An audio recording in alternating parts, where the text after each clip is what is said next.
Olá, o Estação Cultura desta sexta-feira está no ar. E um dos destaques do programa é uma novidade na Fundação Iberê Camargo que vai ampliar o horário de funcionamento. Também um comentário de cinema com a jornalista Jaqueline Chala.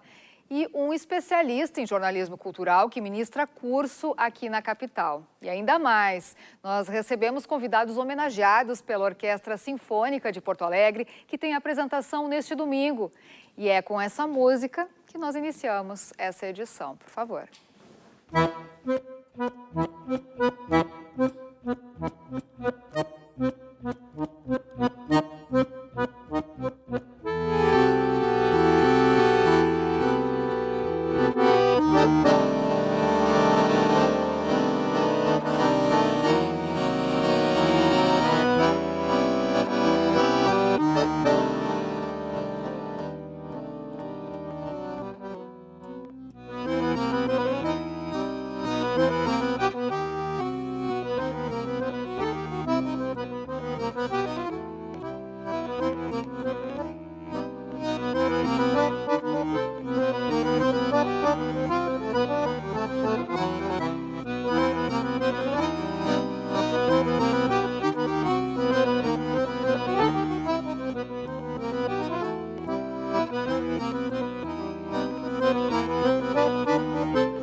Já começamos bem o programa, né?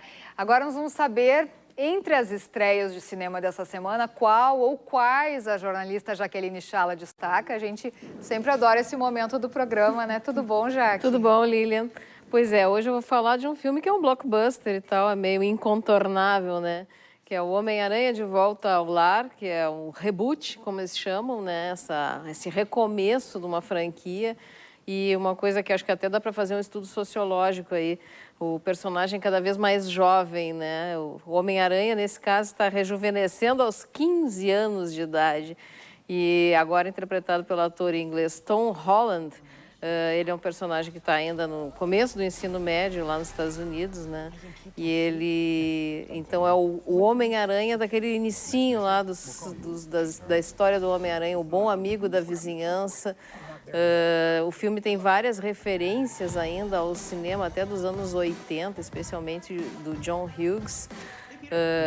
Ele ainda é um guri mesmo, assim, de todos os sentidos, porque ele repica na tela em vários momentos. De certa maneira, isso dá um novo frescor ao personagem, mas também faz a gente pensar nessa obsessão pela juventude que está cada vez mais em voga. Não, acho que não só no cinema, né, mas na sociedade de um modo geral, né? A gente tem que agradar aos jovens. E o filme, pelo que a gente viu já na sessão para a imprensa, ele agradou demais ao pessoal, aos mais jovens, né? Ele tem uma comunicação muito fácil, até porque ele lida com todos os temas que tem a ver com o pessoal nessa idade, assim, aquela inadaptação do corpo. Ele é todo atrapalhado, ele é todo um pouco desengonçado, ao mesmo tempo ele quer fazer muitas coisas ao mesmo tempo e cada vez mais dependente da tecnologia. Aliás, se tem alguma coisa no filme que talvez pudesse causar controvérsia, é a dependência do personagem da tecnologia, porque agora o traje do Homem-Aranha é um computador com quem ele, inclusive, interage e, ao mesmo tempo, ele é capaz de dar todos os poderes que o Homem-Aranha, muitos dos quais ele não tem, né? Então, ele é quase um Homem de Ferro transformado em Homem-Aranha. E o Homem de Ferro, que é o personagem do Robert Downey Jr., né? Que interage com ele como se fosse um pai agora. Então, assim, ó, o Homem-Aranha absolutamente repaginado, cada vez mais jovem. Vamos ver se daqui a pouco a gente vê o Homem-Aranha até de fraldas. Eu acho na próxima vez que ele vier, provavelmente vai vir de fraldas. E com um vilão que é um pouco mais humanizado. Embora, claro, né, sempre com a pregação ideológica que todos esses filmes têm. O vilão é o personagem do Michael Keaton, sintomaticamente um cara que já fez até o Batman, né? Pois é, então promete bastante, né? E Sim. o Robert Downey Jr. também é maravilhoso, né? Na interpretação, ele sempre arrasa na interpretação. Na verdade, ele está fazendo ele, no automático, né? Ele já está no automático com esse personagem. Ele encarnou o personagem e ele é um pouco o pai do Homem-Aranha no filme o tempo inteiro. E com certeza muito mais interação haverá desse personagem do Homem-Aranha com os Vingadores e nos próximos filmes dessa franquia, né? Inclusive até porque o filme, quando começa, ele já dá um que foi o anterior, né? Porque o Tom Holland, ele antes de encarnar o Homem-Aranha em definitivo, ele fez uma pequena pontinha num outro filme dos Vingadores, que era Capitão América Guerra Civil. Então tá todo o universo dos quadrinhos em festa com este novo Homem-Aranha. Pois é, fizeram uma união aí bem legal, acho que promete agradar, né? Na tua opinião, Jaqueline? Com certeza, o pessoal mais jovem tá amando o filme e tá achando extremamente divertido, até porque o Homem-Aranha, nesse filme, o que ele mais faz é rir de si mesmo. Tem mais alguma coisa no roteiro, assim, que tu quer destacar? Olha, em relação ao filme, acho que a relação também dele com o amigo nerd dele, que é o personagem que faz o homem da cadeira, como ele diz, que é o cara que fica fora de campo, mas ao mesmo tempo controlando todas as ações lá de dentro da base, né? Ele e o homem da cadeira são imbatíveis no filme, no quesito humor. E o filme é basicamente isso, mais humor que outra coisa. Perfeito. Uma ótima dica, então, para o final de semana. Eu vou ficar atenta nesses teus detalhes aí, esses 2 detalhes aí. Obrigada, Jaqueline. Okay. Bom, agora mais notícias da área cultural. Agora a revitalização das atividades da Fundação Iberê Camargo aqui na capital, que ganha fôlego com a ampliação dos horários de funcionamento e atividades variadas. Estavam sendo aguardadas aí por muita gente, né? A partir deste final de semana, a Fundação vai abrir aos sábados e domingos, das 2 da tarde às 7 da noite. E também estarão em andamento novos projetos, como o Sarau no Iberê, com a participação de escritores, acadêmicos, jornalistas e artistas. Tem também o projeto Roda, que, através de encontros, tem a proposta de debater assuntos atuais com o público e diversos nomes do campo cultural. Então, mais informações da programação estão também no site da instituição. Bom, agora o Estação vai para um breve intervalo, mas é claro que você não vai sair daí, a gente já volta para falar de OSPA e de jornalismo cultural. Fique com a gente.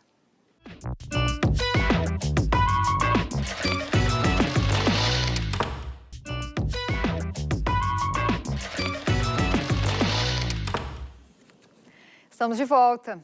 E agora para falar de jornalismo cultural, mais especificamente de um laboratório que propõe refletir e discutir as práticas envolvidas nessa área específica do jornalismo. Tem tudo a ver com o nosso programa, né? Para nos detalhar como serão os encontros, está conosco o Rafael Glória, que é o idealizador desse laboratório. Olá, Rafael. Olá, tudo bem? Obrigado pelo convite. Seja muito bem-vindo. Bom, para quem está nos assistindo e não é do meio da comunicação, né, queria que tu definisse como é que tu define jornalismo cultural e como é que ele evoluiu nos últimos anos. Então, ao meu ver, assim, o jornalismo cultural ele precisa cada vez mais refletir, né, sobre o jornalismo que ele está fazendo também, né, porque a gente percebe que muitas vezes ele fica só na divulgação, nas notas, né, no agendamento, né? Então, o jornalismo cultural ele precisa ser mais jornalismo, no sentido de fazer reportagem, de fazer crítica, de cobrar as coisas também, né? Então, eu acho que é nesse sentido que o jornalismo cultural tem que seguir. E a gente vê iniciativas que estão seguindo esse caminho, assim, principalmente no lado independente mais, assim, eu acredito. A gente tem o Nonada, né, que está 7 anos já no ar, que a gente tenta fazer esse trabalho, né, de serviço e de trazer essas questões maiores da cultura, né? Não só o produto cultural. Perfeito. Quais são os maiores desafios, tu acha, nesse momento, desse tipo de jornalismo? Eu acho que é ter espaço, na verdade, né? Às vezes a cultura é o que é mais renegado, né? Dentre as áreas do jornalismo, eu acredito. Sempre que vai se cortar uma parte do jornalismo é a cultura primeiro a perder as páginas, né? Então, eu acho que, mas até para se valorizar mais, para a cultura ficar mais em evidência, eu acho que então ela tem que tratar os assuntos mais de forma séria, assim. E isso é apostando no jornalismo mesmo, né? Investigativo também, eu acredito. Mas é nesse sentido mesmo. Tá, tem uma grande diversidade aí do conceito de cultura, né? E o espaço também que é destinado a ela. E esses são alguns dos pontos que tu vai explicar, vai ensinar lá no laboratório. Então, fala um pouquinho como é que tá organizado, como é que se organizaram esses módulos. Então, essa é a segunda edição, que na verdade eu transformei em laboratório, né? Para ficar mais prático, né? Então, no primeiro encontro, né? A gente vai discutir mais sobre o conceito de cultura, tentar tirar aquela ideia, né, da alta cultura e da baixa cultura que ainda existe, né? E também no segundo encontro a gente vai falar de resenha crítica, de discutir as ideias. E no terceiro encontro é para falar sobre reportagem no jornalismo cultural, que é uma coisa, apuração, né, que está faltando bastante, eu acredito. E no último encontro a gente vai falar de perfil e de grandes entrevistas, assim, também, que é uma coisa bem legal, assim, de explorar, né, perfil jornalístico. Mas são 4 encontros, né, de 2 horas cada um, e a ideia é que a gente produza também, né, então a gente vai fazer uma resenha, então a gente vai trazer resenha, vai ler e comentar com os colegas. Eu acho que isso agrega bastante também ao curso, né? Foi uma coisa que eu não consegui fazer na primeira edição, então por isso que eu transformei num laboratório mais mesmo. E quem é que pode participar? O foco é para jornalistas e estudantes de jornalismo, né, mas nada impede de alguém que se interesse por cultura, né, ou para aprender mais sobre a área a fazer também, né, então... Para aprender a criticar também, né? Todo mundo se acha um pouquinho crítico, né? Exatamente. Então, eu acho que a gente precisa, né, dessa visão mais crítica no jornalismo, de modo geral, e também na cultura, né? Perfeito. Tu também vai ensinar o básico do jornalismo, que são resenhas, que são como entrevistar, né? Apuração, pautas, tudo isso, né? Isso, também. Esse é um dos focos do curso, né? Trazer essa coisa da apuração e da reportagem, né, para o jornalismo cultural também. Que é uma coisa que a gente faz no Nornado bastante também. E tu que é especialista também em jornalismo digital, como é que tu está achando que o jornalismo cultural está inserido agora na internet? Dentro dos espaços ou não? Como é que está? Como eu disse, eu acho que tem muitas iniciativas dependentes que estão aparecendo, né? Tem a agência pública, que digamos que é a principal, assim, né, no nível nacional. Mas o jornalismo cultural também está indo para esse caminho do digital, né? Até porque o impresso, infelizmente, não tem muito mais assinantes, né? Enfim, mas eu acho que, principalmente em vídeo, em youtubers, em podcasts, é um caminho também para o jornalismo cultural, né? A gente vê bastante youtubers especializados em fazer resenhas de livros ou resenhas de séries, que também faz parte, né, da área. Então, no digital, um caminho é o vídeo e o podcast, eu acredito mais. As tendências. As tendências. Bom, tá certo. Fica o convite, então. O laboratório vai ser na Fundação Ecarta, que fica na João Pessoa 943. A partir de 15 de julho, né? Teve uma mudancinha de data. Teve uma mudancinha para expandir um pouco A partir do dia 15, sempre aos sábados, às 10 da manhã. Muito obrigada pela tua presença, Rafael. Eu que agradeço. Obrigado pelo espaço. Sucesso no teu laboratório. E comemorando os 10 anos de existência da Companhia de Dança Afro Daniel Amaro, de Pelotas, a Sala 209 da Usina do Gasômetro abre suas portas para, nesse sábado, às 6 da tarde, ter uma apresentação do espetáculo A Reminiscência dos Tambores do Corpo, no âmago dos homens Ifá, na crença do Maria Marias. A proposta é marcar a década de trabalho com uma montagem que recorre aos 5 espetáculos anteriormente exibidos pelo Grupo Pelotense, onde o foco traz desde a retirada dos negros da África até a contemporaneidade brasileira.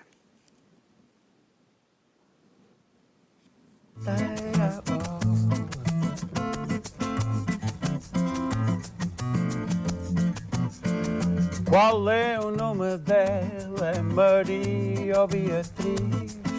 A sua avó dizia que tem o nome de imperatriz. Juvim cantou a avó e ela vive de Ipanema.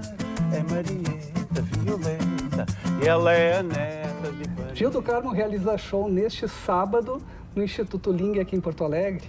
O cantor e compositor português apresenta o repertório do seu mais recente álbum, o 4º CD de sua carreira. Qual é a característica, como é que você define esse trabalho?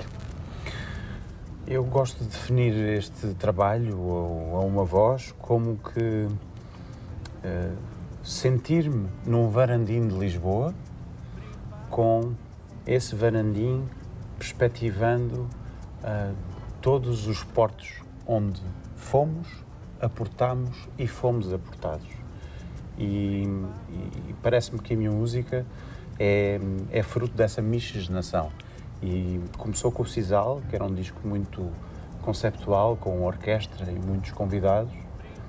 De certa forma é uma viragem na minha música. E esta Uma Voz quis muito que se fizesse um disco de banda. Um disco com o pessoal que toca comigo, com os quais tenho uma química especial. E esse era o objetivo. É a forma mais simples que tenho de clarificar do que é essa Uma Voz. Olha como balança a menina do calção branco. Olha como balança a menina do calção branco. Olha como balança.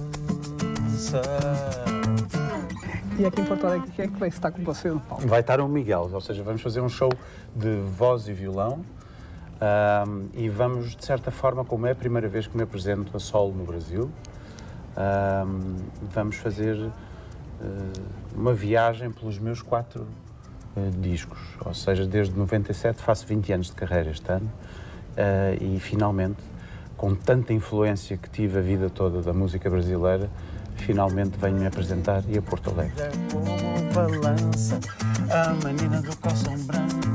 Olha como balança. Agora sim. E nossa atração hoje são os músicos homenageados pela OSPA no concerto deste domingo no Auditório Araújo Viana. A orquestra vai apresentar obras de Arthur de Faria, Matheus Kleber, Pedro Figueiredo e Tasso Bangel. E é com eles que eu vou conversar agora. Olá.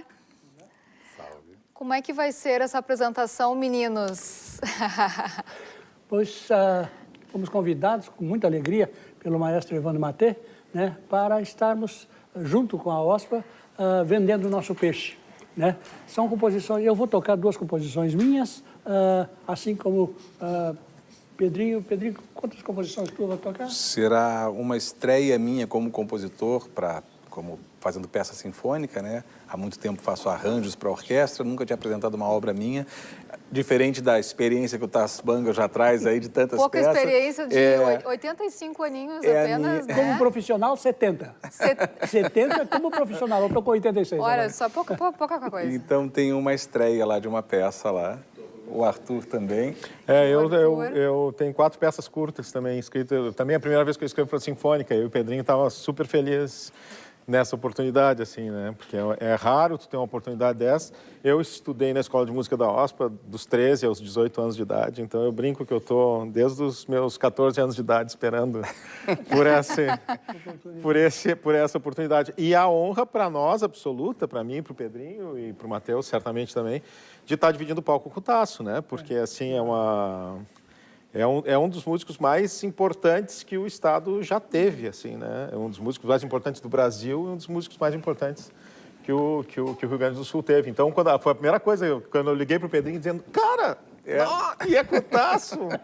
Eles tinham que animar a gente e fazer um concerto inteiro só com o Tasso. Só para o público identificar aqui o grande maestro, Tasso, pouco experiente aqui, o Pedro Figueiredo, que é um dos maiores flautistas do Brasil, o Arthur de Faria no piano, um músico pouquíssimo conhecido também, né? E o Matheus, queria que desse um oi também, né, Matheus? Está aí no acordeon, Matheus Kleber. O concerto vai ganhar uma roupagem inédita, né? Os próprios autores, então, só para o público entender bem, que são os próprios autores, compositores das músicas, que são também instrumentistas, e vão ter as suas obras apresentadas, né? Falem um pouquinho aí dessa inovação. Eu acho que o Matheus, inclusive, vai tocar uma palhinha de uma das peças, né? Isso, vou tocar uma palhinha do Orvalho, que é uma das peças que vai ser apresentada no domingo. Sim. Também minha primeira peça escrita para Sinfônica, né? Perfeito, a gente vai ouvir daqui a pouquinho, né? Isso é muito importante a gente frisar também, que essa iniciativa que o Evandro está tendo, ela é raríssima, e não só em Porto Alegre. Ela é raríssima em qualquer nível, né? Em qualquer nível mundial mesmo, de uma orquestra de uma cidade fazer um concerto com compositores daquela cidade. Isso é uma iniciativa bem... É bom enfatizar, né? Fazer com compositores daquela cidade, da mesma cidade, né? A gente tem aqui o Arthur Barbosa, que integra a OSPA, né? Que é um compositor convidado, muitas vezes, para tocar com outras orquestras, né? Ele já foi bastante executado aqui pela OSPA, pela UBRA e tudo mais, mas a gente sabe que normalmente é mais fácil a gente ter os convites externos, né? Então a gente está super feliz com esse reconhecimento. Agora, acho importante destacar a história de que estamos todos vivos, né? Então, é porque fica sempre aquela história de que a música erudita, a música de concerto é uma coisa do passado, né? Não, a música de concerto, ela está aí.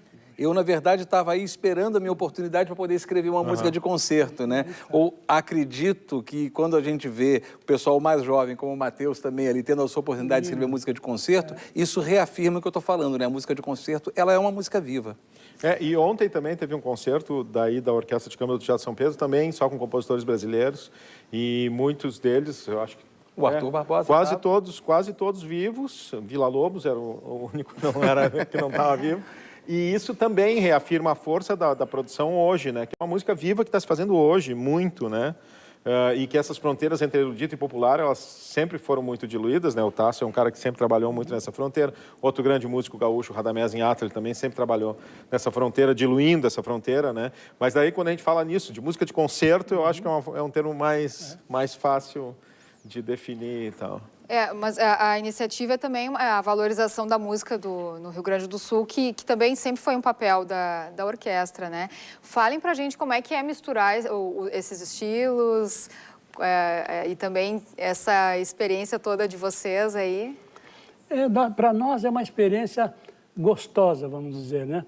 Porque, quer dizer, lógico, eu estou tocando as minhas duas composições que eu vou apresentar, uma com o nome de Querência Sul e outra Coração Farroupilha, quer dizer, é uma música gaúcha voltada... a minha é a menos sinfônica, o Pedrinho é mais sinfônico na peça dele, e também ele é mais sinfônico, o Kleber também está sinfônico na tua coisa. Eu só acho menos sinfônico, mas é isso. Mas é uma leitura, a orquestra faz uma leitura tendo que ter cintura, como se diz, cintura diversas, com todos os gêneros e feitios que estão sendo apresentados com ela. Vamos falar o resto. Uma beleza. Vamos falar o resto do repertório, então. Eu vou estar apresentando Lua Rosa, que é essa peça, um concerto para flauta e orquestra. Eu tenho um desarranjo que eu fiz para o Prenda Minha, que eu rebatizei de Prenda Minha Nossa, e 3 peças curtas que originalmente eu escrevi para teatro e para cinema, escrevi para a orquestra de câmara e adaptadas para a orquestra sinfônica, que são a Suíte Ultralírica, que a companhia Ultralírica é uma companhia de São Paulo, da qual eu faço parte e faço a música deles. Então, eu peguei 3 peças que eu escrevi para eles e adaptei para a sinfônica. E o Matheus? Que foi feito originalmente para uma formação de quinteto, que tinha cello, flauta, contrabaixo, violão e acordeon. E agora eu fiz esse arranjo para a sinfônica. Expandiu. E também vai ter 2 batuques, né, do Lorenzo Fernandes. Exatamente, que é maravilhoso. Que completam o programa. Bom, o evento também vai ter até arrecadações de doações para a campanha do agasalho. Para a campanha do agasalho, né? É importante de anunciar, né? E vamos falar também da distribuição de senhas, que é importante para o pessoal se antecipar, depois chega lá no dia, não tem, né? E aí fica desesperado. Então, a distribuição de senhas, me corrijam aí, é no sábado e no domingo, das 9 da manhã às 5 da tarde, na bilheteria do auditório, né? Então... No sábado tem o horário limite até às 17, no domingo é até a hora do concerto, que é às 18, né? Então, recomendo. É bom retirar antes, cada um pode retirar 2 ingressos, porque isso é um fenômeno que eu venho observando na cidade e me deixa muito feliz, assim.